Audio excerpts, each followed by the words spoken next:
USEF has made a new rule, and their new rule is these types of crown pieces will no longer be allowed effective September of this year, which was last month. This rule affects me adversely because BEAU actually uses this leather type of crown piece right there. Maybe not that exact brand and make, but that type. He actually goes really well in it. He prefers it to the crown pieces that are completely smooth through there with no gap. For whatever reason, he just prefers the little gap there than he does not having the gap. But USEF says now that he is not allowed to be comfortable, and he is not allowed to have a gap in his crown piece.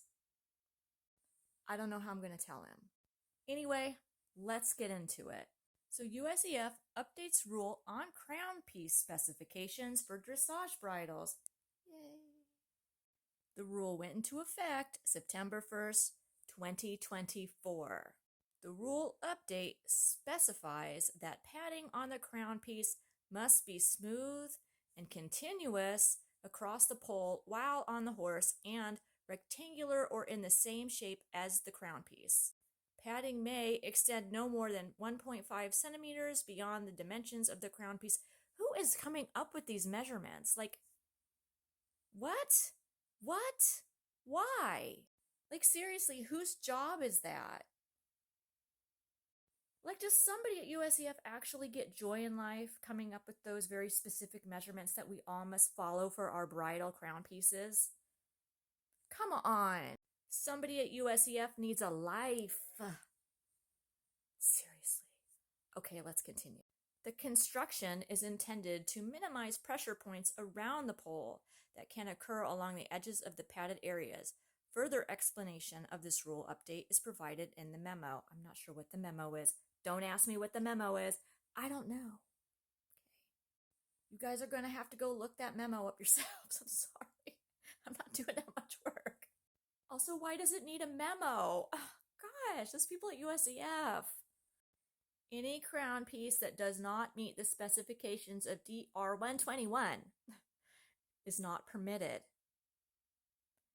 Competitors are strongly encouraged to have their bridles checked by the technical delegate before competing if they have any questions. Okay, you guys, you know what? If USEF is going to be that specific about a crown piece, seriously, they need to have bridal parts at shows. So like if you're technical delegate, you go to them, you have them measure, and just hear me out. This is a good idea.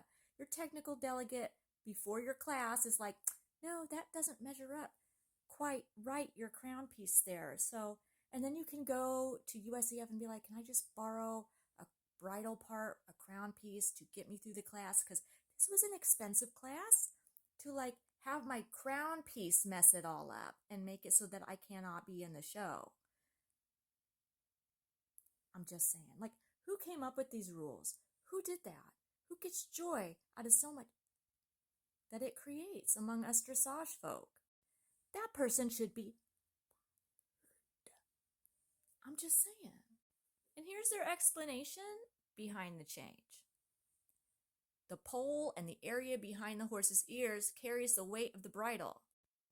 In order to distribute the force over a large area and to avoid areas of pressure concentration along the edges of the padded areas, any padding must be smooth and continuous across the pole while on the horse, and rectangular or in the same shape as the crown piece.